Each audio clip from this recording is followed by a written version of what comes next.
Hello, welcome back. This is Paleo Cooking Live. I'm Tina Wells, former pastry chef and now Paleo chef and Whole30 certified coach. We're almost through our September Whole30. We're in the last week, final stretch, and everyone is doing amazingly well. I'm so proud of my September group so far. And today I'm going to show you how to do a beef stroganoff recipe that's an excellent all the time recipe, whether it's Whole30 or whether it's for your family. You can add the dairy if you want, but this is going to be totally gluten-free and dairy-free. The first thing I'm going to show you is how to prep these potatoes. What I've done is I've taken a Hannah sweet potato and sliced it thin with my mandolin so that it will resemble a noodle. So again, gluten-free because we're using potatoes instead of noodles. And I've talked about these Hannah sweet potatoes before. This is actually a really small one. Typically, they're enormous, like 1.5 pounds or 2 pounds each, but the store had smaller ones this week, so I went ahead and got the smaller ones, and I just peel these like a regular potato. It has a very, sorry, stepping off to grab a paper towel real quick. It has a very waxy feel and consistency, not like a orange sweet potato at all. Very dense, feels a little more like maybe a russet potato or a Yukon Gold. But the thing about potatoes is they're totally allowed on Whole30. There's nothing against it, but some people who do the autoimmune protocol, which is a little more strict version of doing Whole30 or any other type of elimination diet, is that potatoes are considered a nightshade. And nightshades are just a typical type of plant that have a little more lectins and other things that are difficult to digest. So we take those out of the diet, and then when we reintroduce them, we know if there's any issues with that particular type of food. Nightshades include things like potatoes, eggplant, tomatoes, and things like that that sometimes grow on a vine. So all I've done here is peeled this potato. I wanted you to see how it looks. And I have a mandolin, which is just a slicer, and honestly, this is not a professional one at all. I think I bought it at Bed Bath & Beyond like 100 years ago. You've probably seen me use it before. But what I did with this potato, I have one already ready, is I sliced it into pieces, okay, that are about 1/2 inch to 3/4 inch thick. And then I'm just gonna slice that edge on this mandolin so that I can get these nice noodle shapes. Easy, right? If you don't have a mandolin, no worries. I would just take my vegetable peeler. This is actually the first way I did this when I first developed this recipe. I didn't even think about using my mandolin. I just took my vegetable peeler and I sliced pieces like that off of the potato until I got through the whole potato. And those were my noodles. Now these are a little thinner than the ones that I did on the mandolin because that has an adjustable setting. But overall, I mean, you can make this happen with whatever you happen to have in your kitchen. So really super simple. I'm gonna start by heating up this pan, and I have some beef here. This is just a very tender cut of meat. It's a flat iron steak, but you can use any meat you want. If it's a little tougher cut, like a stew meat, you would cook it a little longer until the meat is tender. If it's a more tender slice type of meat or cut of meat, then you're just gonna cook it until it's done and not overcook it so it doesn't get tough. So I've just cut this into some bite-sized pieces and have it draining on some paper towels, and I'm just gonna put it in a bowl. And the reason I'm putting it in a bowl is to dust it with some tapioca flour. I've got about 1.5 pounds, 2 pounds of meat is what the recipe calls for. and 2 tablespoons of tapioca flour. Again, no gluten. You would typically use a regular wheat flour for the thickening agent and to help this develop a nice crust, but we're not going to do that today. We're going to use tapioca flour, which is also a thickening agent. And I just added a little bit of salt and pepper. We can adjust the seasoning again in a little bit. So I'm tossing that on, and I'm just going to make sure the meat is completely coated with that tapioca flour and seasoning. And while I'm doing that, I'm gonna add 2 tablespoons of ghee to my skillet.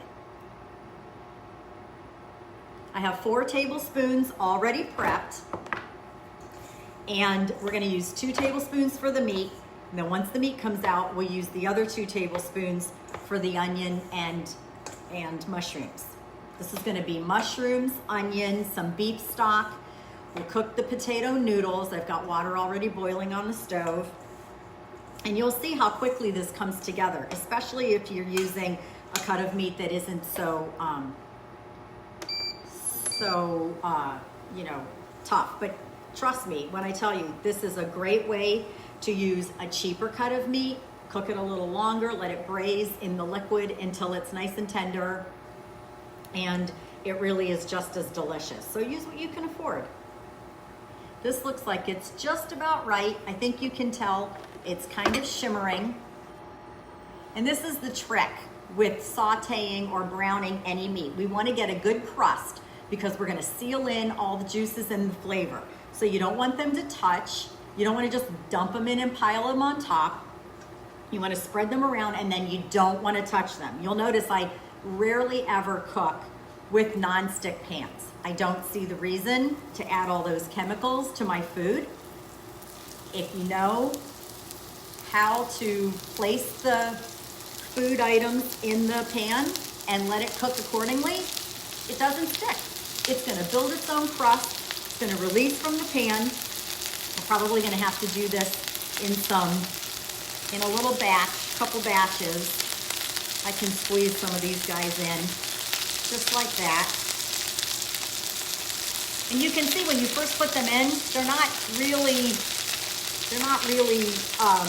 gonna attach to the pan. They're not really movable, but we'll let them cook, and they'll get a nice brown crust. I only have a few pieces left. I'm gonna squeeze them in.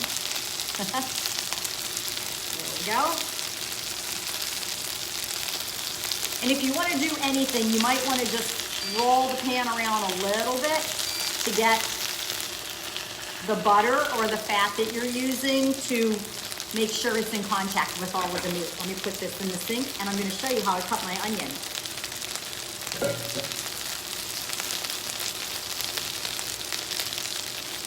So you've seen me cut onions 100 times, but I always think it's worth reviewing again because it's one of those things that people just don't think about how to do, and it can be a little daunting, but there really is nothing to it. I'm starting with the root end of the onion, and that's the fuzzy part that sticks out here. We're gonna cut that off first. And no, I'm not worrying about taking off that label. It's gonna come off with the skin. Then I'm gonna turn it around and cut the stem end. This is the part that sticks up out of the ground. Cut that off, okay? Now, a lot of people say don't take the root off.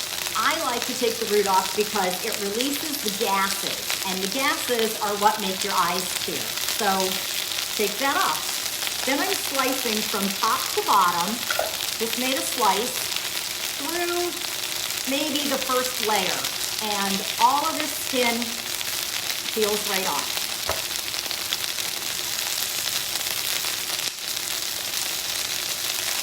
And that meat sounds really good. We'll set that aside. Grab my tongs and start to turn these pieces because you can see they're getting that beautiful crust. That's exactly what you want it to look like. It's going to seal in all those flavors. And if some of them don't look like they're quite ready, move them to the center because your oven, your stove, is always going to be hotter in the center. Even this induction burner that really conducts very even heat is going to have a couple hot spots. Plus this is another one of those pieces of equipment that's really old. Wow, this is looking so gorgeous. That one's a little stuck. I'm not going to turn it yet. You have to be patient. And you can see how fast this goes. You know, but if you're watching today and you don't want to invest a lot of money in tapioca flour or any of these other ingredients, go ahead and make it with dairy and regular flour if that isn't something that bothers you. I can't eat that, so I've developed all of these old recipes that I used to make all the time for my family into recipes that work for us from not only a dietetic standpoint, but also a nutritional standpoint. These ingredients are much more nutrient dense. So back to the onions. Right where I made that slice to peel off the skin, I'm cutting it in half. And we always want to work with the flattest side possible. Don't hold things in the air. Don't use the rock and roll side. Flip it over and make it flat. And we're just going to go through this and make slices today. So thumb in the back, just like that, thumb in the back, fingers in the front, not fingertips forward, fingertips back, knuckles in the front. I've got a good grip on this onion. It's not going anywhere. As I slice, I move my fingers back and back and back to create equal slices.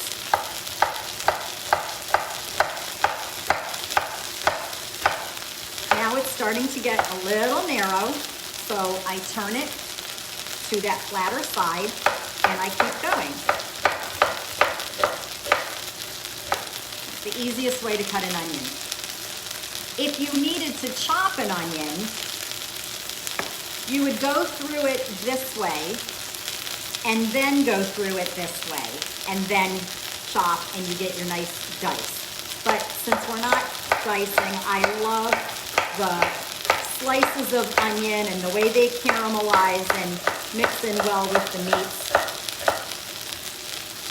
We're going to do it this way. This meat looks like it's just about ready.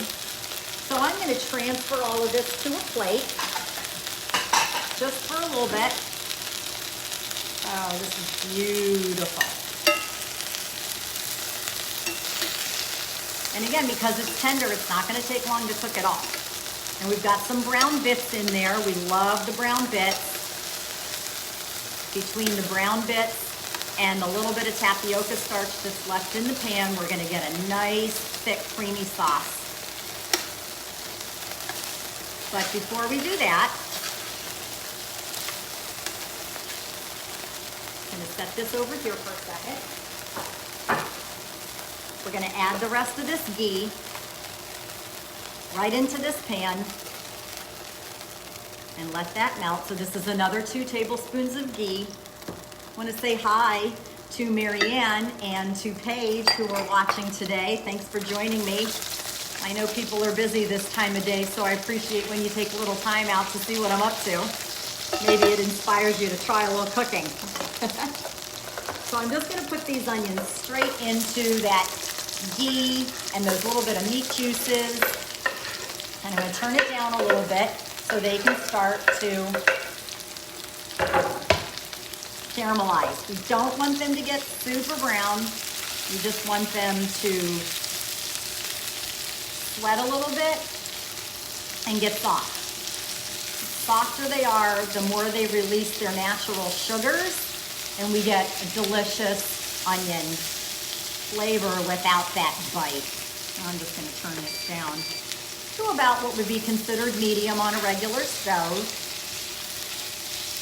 and stir those around a little bit.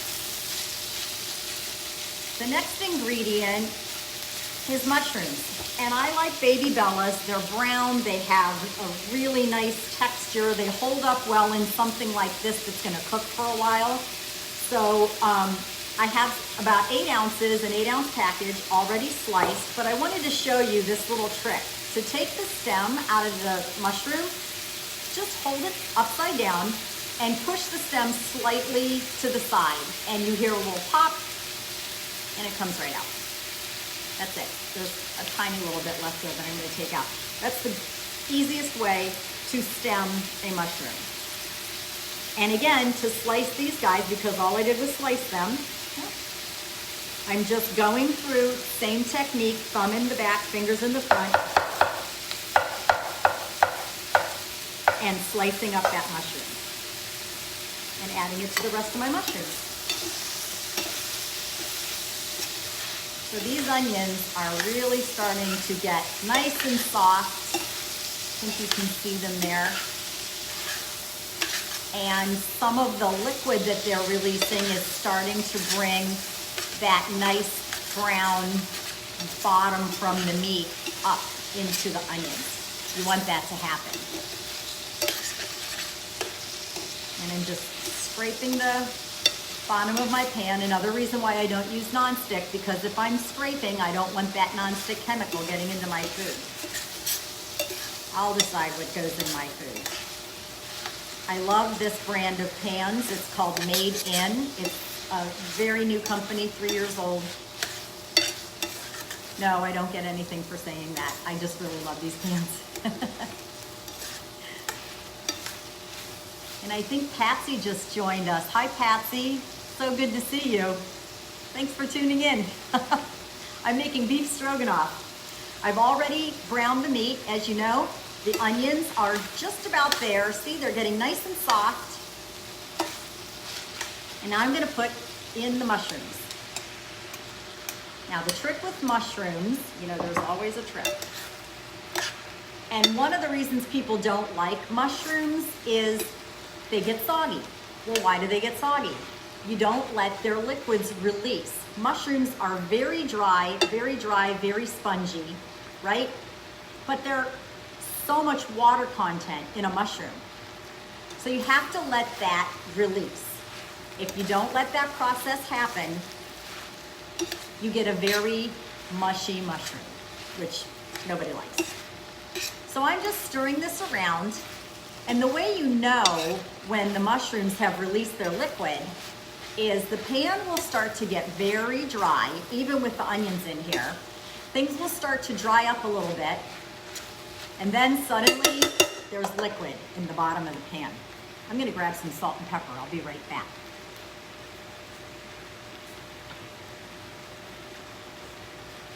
I like to season as I go. I like to layer my seasoning. So I just have some coarse kosher salt here. I find that that breaks down nicely and it's not as heavy of a salt flavor, but it brings out the flavors of the food you're cooking. And a little bit of fresh ground pepper. And just stir that in, and it smells so good. I wish I had smell-o-vision. And those mushrooms just need a little bit more time.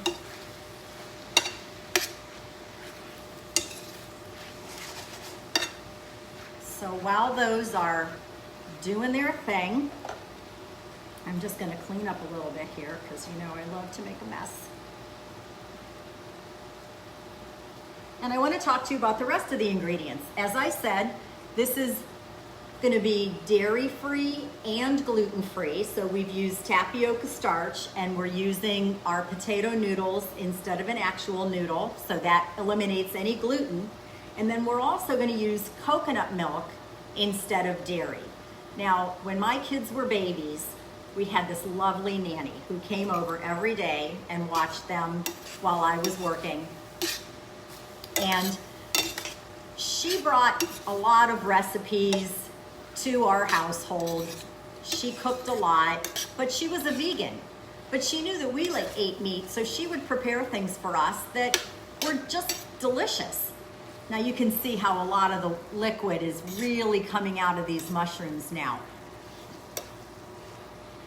So this was basically her beef stroganoff recipe. She brought it, one that her mother used to cook for her before she became a vegan, and it had stew meat, mushrooms, onions, beef stock, sour cream. You poured all of that lusciousness over a big bowl of noodles, and it was a family favorite. I made it all the time for my family. And then I just kind of stopped thinking about this recipe because it's been so long since I've been able to think about noodles or dairy or any of those things. And something made me think of this recipe one day, and I thought, I'm gonna figure out how to recreate it with my own ingredients. And the coconut milk gives the finished dish that nice creamy flavor, creamy consistency without being, you know, too thick and no dairy. So I'm really pleased with that. So now this is pretty much where we want it. I've got 2 cups of beef stock here. It's beef bone broth. I'm gonna add the meat right back into the skillet. So that's our already browned beef with the onions and the mushrooms. And I'm gonna turn this heat up again because I wanna get it really sizzling before I add the beef stock, because you don't want the beef stock to bring the temperature down and reduce the cooking. We'll do that when I move it over to the stove. So this is really starting to sizzle now. And I'm gonna go ahead and add the beef stock. This does call for 2 cups. Right now it's not really looking like it needs 2 cups. So I'm just gonna add until it looks like it's pretty much submerged. I think that looks good. So now I'm gonna move this over to the other stove because I wanna show you how I cook the potatoes. And this is only gonna take maybe 10 minutes max.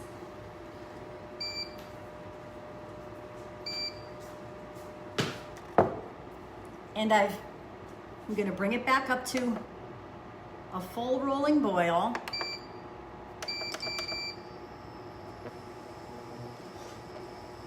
And that shouldn't take very long on here because it was already boiling. And I'm gonna add some salt because I want my potatoes to have some flavor. And that's gonna be about 2 tablespoons of salt. Just about there. So I have all these potato slices that I'm gonna drop in for about 3 minutes. And I just prepared those as I showed earlier with the mandolin. These are a little tricky because you want them to boil enough to get that starch flavor out, but yet you don't want to have, you don't want it to be so cooked that it's falling apart. They will fall apart a little bit, to be honest, but you don't want them to the point where they're going to turn into mashed potatoes. So it's delicate. Could be 2 minutes, could be 3 minutes. You have to take them out and test them once in a while. And I like to just kind of push them around a little bit to make sure they don't stick, but they typically will not stick since it's not a noodle, so they can drain. I'm gonna step off a little bit so I can go to the sink with this. So here's those lovely potato noodles.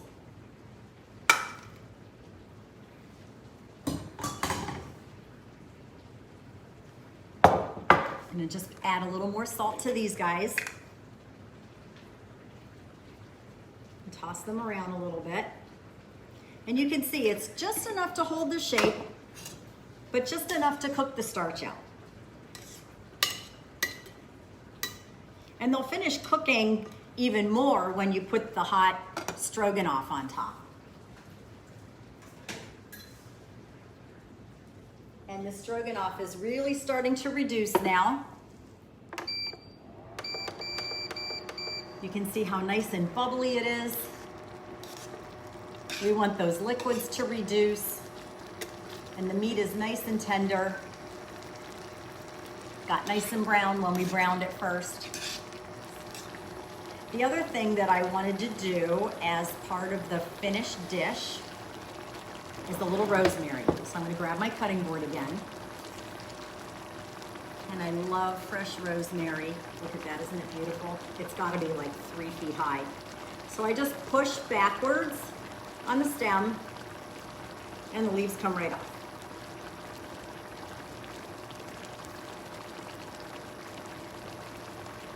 And snap the tops off. And you can add as much rosemary as you like. I love the flavor of rosemary and beef together. So I'm gonna bunch these up, just like that. So they're all kind of going in the same direction. You don't have to spend a lot of time doing it, just sort of bunch them up. And again, using your knuckles in front and your fingertips back Just chop through it.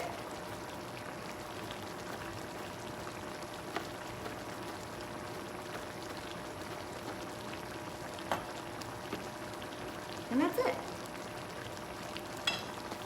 And you can see how this is bubbling, and it's actually feeling like the edges of the pan are getting nice and thickened, and that's because of the tapioca starch as well. So now I'm just gonna add the coconut milk, and this is the final touch. You stir that in, makes a nice creamy gravy.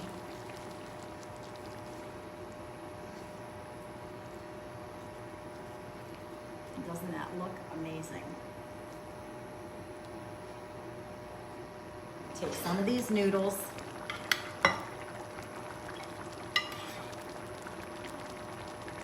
Anything noodle shaped is a noodle, okay?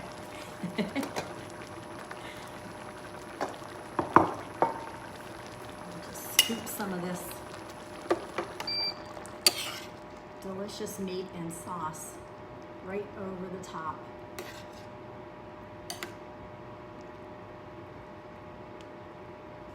Clean up that edge a little bit. Hit this with some of this lovely fresh rosemary. Smells amazing, looks delicious. It's beef stroganoff. With a few modifications, anybody can eat it.